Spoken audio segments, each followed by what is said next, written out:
Hello दोस्तों, मेरा नाम है वीरेन और आज की इस वीडियो में हम बात करने वाले हैं कि क्या हमें अपने फोटोग्राफ एडिट करने चाहिए या नहीं करने चाहिए।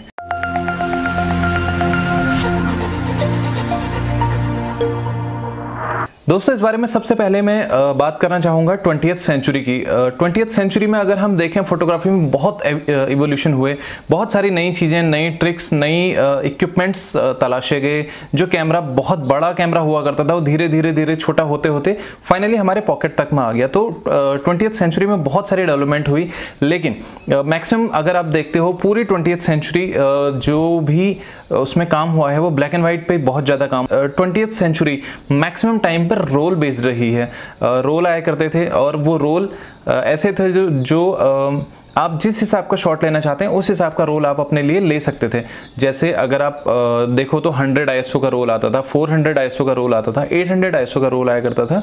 तो ये ऐसे रोल्स थे जिनसे आप अपने हिसाब से अपना शॉट ले सकते थे। तो उस समय जो फोटोग्राफी थी वो फोटोग्राफी कैप्चरिंग बहुत ज़्यादा था।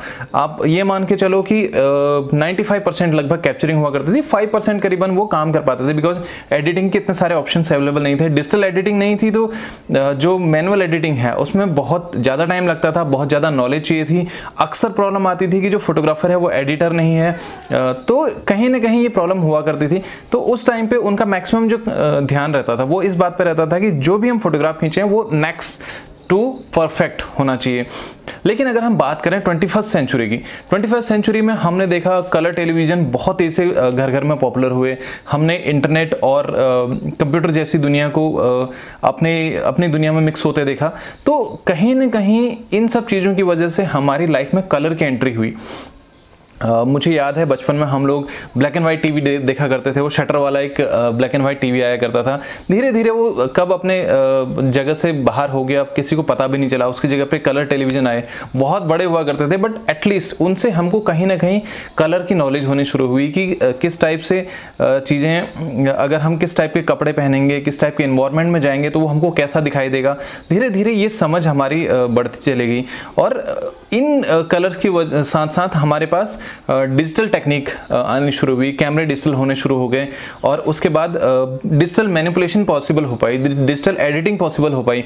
अभी तक जो आप बहुत सारे कलर्स में जिनको वॉश करके जिन नेगेटिव्स को धो रहे थे, सडनली वो सब कुछ खत्म हो गया और उसके बदले फोटोशॉप और इस टाइप के जो सॉफ्टवेयर थे वो मार्केट में आने शुरू हुए। और यहाँ पर से एक बिल्कुल ही नया दौर शुरू हो गया जहाँ पर लोगों ने एडिटिंग ट्राई करना शुरू किया। और धीरे धीरे हम देखते हैं कि 21वीं सदी में हम यहाँ पर आने के बाद अभी देख रहे हैं कि बहुत ज़्यादा एडिटिंग में आप चांसेस आपके पास बन जाते हैं। इवन अगर आप एक फोटोग्राफर नहीं हैं, सिर्फ एक एडिटर हैं, तो भी आप अपने लिए बहुत बड़ा स्कोप निकाल सकते हैं फोटोग्राफी। या ये कहो कि कुछ लोगों की फोटोग्राफी को मिक्स करके आप अपने लिए एक नए टाइप का जॉनर निकाल सकते हैं। तो ये ऐसी चीज़ें हैं जिन्होंने हमें बहुत सारे ऑप्शंस दिए हैं कि हम एडिट कर सकते हैं। 20th सेंचुरी में पॉसिबली ऐसा था कि एडिटिंग अगर आप नहीं करते हैं तो भी वो चल सकता था, बट 21st सेंचुरी में ये बात थोड़ा सा एक चैलेंजिंग हो गई है कि अगर आप एडिट नहीं करते हैं तो पॉसिबिलिटीज़ हैं कि आप उस टाइप से नेचुरल चीज़ नाम आपको मिल पाए।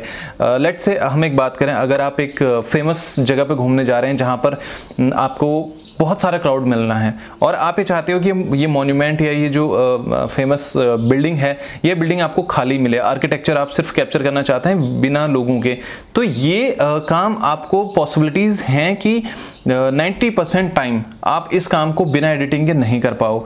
सेम सिनेरियो में अगर आप किसी लैंडस्केप में जा रहे हैं और लैंडस्केप में जाने के बाद आपको पता चलता है कि due to global warming, due to pollution, due to dust या ड्यू टू हेज, ऐसे चांसेस हैं कि अब आपको जो सीन आप एज्यूम कर रहे थे वो सीन आपको नहीं मिल रहा है और आपके पास चांस नहीं है कि आप बार बार उस जगह पर विजिट कर सको। तो फिर ऐसे टाइम पे आपके लिए एडिटिंग एक अच्छा ऑप्शन बनती है। अगर आप एडिटिंग करते हैं तो एडिटिंग का सिंपल सा मतलब समझिए। एडिटिंग का मतलब है आपका light correction, colour correction, tilt correction, और इन केस अगर आपको लगता है कि कोई एक ऐसी चीज़ आ गई है जो चीज़ वहाँ पे नहीं होनी चाहिए थी तो आप उसको रिमूव कर सकते हो।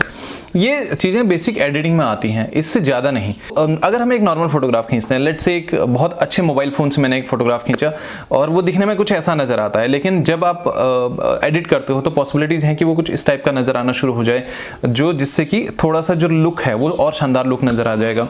इसके अलावा अगर आप एक DSLR से फोटोग्राफ खींचते हैं, और क्योंकि DSLR में पॉसिबिलिटीज़ हैं कि आपको बहुत हाई क्वालिटी का फोटोग्राफ मिल पाता है, लेकिन फिर भी आपको ये बोला जाता है कि आप इसे रॉ में क्लिक करिए ताकि जब आप फाइनल प्रोसेसिंग पे आएँ तो अच्छी प्रोसेस करके आप उसका एक अच्छा रिजल्ट निकाल सकें। तो यहाँ पर भी इसी टाइप के आप फोटोग्राफ्स देख सकते हो। सो ये वो चीज़ें हैं जो कहीं ना कहीं आपको आपके फोटोग्राफ को थोड़ा सा अच्छा या थोड़ा सा प्रेजेंटेबल और अच्छा प्रेजेंटेबल बना सकती हैं। Manipulation is also a part of editing, और मैक्सिमम कॉन्टेस्ट में हम देखते हैं कि लोग इसे बिल्कुल रिजेक्ट कर देते हैं जब आप मैनिपुलेशन करते हैं इस टाइप की चीज़ें। तो लेकिन ऐसा नहीं है। अगर आप मैनिपुलेशन करते हैं और एक अच्छे तरीके से करते हैं तो वो एक्सेप्टेबल है। इवन अगर आप फोटोशॉप या लाइटरूम के जो जब आप सॉफ्टवेयर ओपन करते हैं तो उस टाइम पर आप देखेंगे लोगों की इलस्ट्रेशन वहाँ पे शोकेस होते हैं, जो कि फोटोशॉप या लाइटरूम दिखाता है कि किसी ने उसे फोटोशॉप पे बनाया हुआ है, किसी ने उसे लाइटरूम पे बनाया हुआ है। That is good. Manipulation world के बहुत ही जो अच्छे रिनोन्ड आर्टिस्ट हैं वो भी करते हैं, और इसके बाद उनके जो काम हैं वो उस काम को सेल भी किया जाता है, उस काम को अप्रिशिएट भी किया जाता है, और उस काम को इंटरनेशनल प्लेटफॉर्म पे पब्लिश भी किया जाता है क्योंकि वो उसे एक सही तरीके से करते हैं। अगर आप एक फोटोग्राफ को शॉट ले रहे हैं और शॉट लेने के बाद आपने उसमें एडिटिंग करनी शुरू की, जैसा मैं अपने स्टार्टिंग टाइम में करता था जब मैंने DSLR नया नया परचेज किया था 2013-14 में, तो उस टाइम पे मेरा जो सिनेरियो होता था वो ये होता था कि रेड को बिल्कुल रेड कर देना, ग्रीन को बिल्कुल रेड ग्रीन कर देना, येलो को बिल्कुल येलो, और जो ब्लू होता था वो तो बिल्कुल ब्लू हो जाता था। तो मतलब आसमान ऐसा लगता था जैसे अननेचुरल ब्लू हो जाता है, पेड़ पत्ते ऐसे लगते थे जैसे अननेचुरल ग्रीन हो जाते हैं। तो हम क्योंकि हम उस समय सीख रहे होते हैं, हमको कलर की नॉलेज तो होती है, बट समहाउ हम सॉफ्टवेयर के थ्रू इस चीज़ को प्रेजेंट नहीं कर पाते हैं कि हम हमारी कॉलेज की हमारी जो कलर्स हैं इसकी नॉलेज कैसी है, एडिटिंग की नॉलेज कैसी है। तो बहुत सारी चीज़ें मायने करती हैं, तो वो चीज़ें नहीं चलती हैं। जब आप एडिट करना शुरू करते हो तो कोशिश करिए कि जो चीज़ें जैसी हैं, जैसे हमको नेचुरल में दिखाई देती है उस टाइप की होनी चाहिए। कई बार हमारा कैमरा वो चीज़ कैप्चर नहीं कर पाता, तो हम उसको पोस्ट प्रोसेसिंग में पूरा कर लें।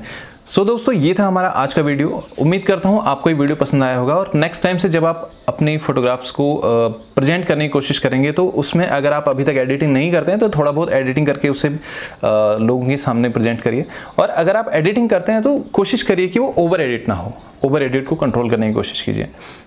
दोस्तों, उम्मीद करता हूँ आपको ये वीडियो पसंद आया होगा। अगर आपको ये वीडियो पसंद आया तो इसे लाइक करें, अपने दोस्तों के साथ शेयर करें, अपने थॉट्स मुझे कमेंट करना ना भूलें, और अगर आप मेरे चैनल पर नए हैं तो इसे सब्सक्राइब करना ना भूलें। सब्सक्राइब करने के साथ साथ वो बेल आइकन जरूर दबाएं, क्योंकि उसी से आपको पता चलेगा कि मैंने नया क्या अपलोड किया हुआ है। तो मिलते हैं अगले वीडियो में, तब तक के लिए बाय।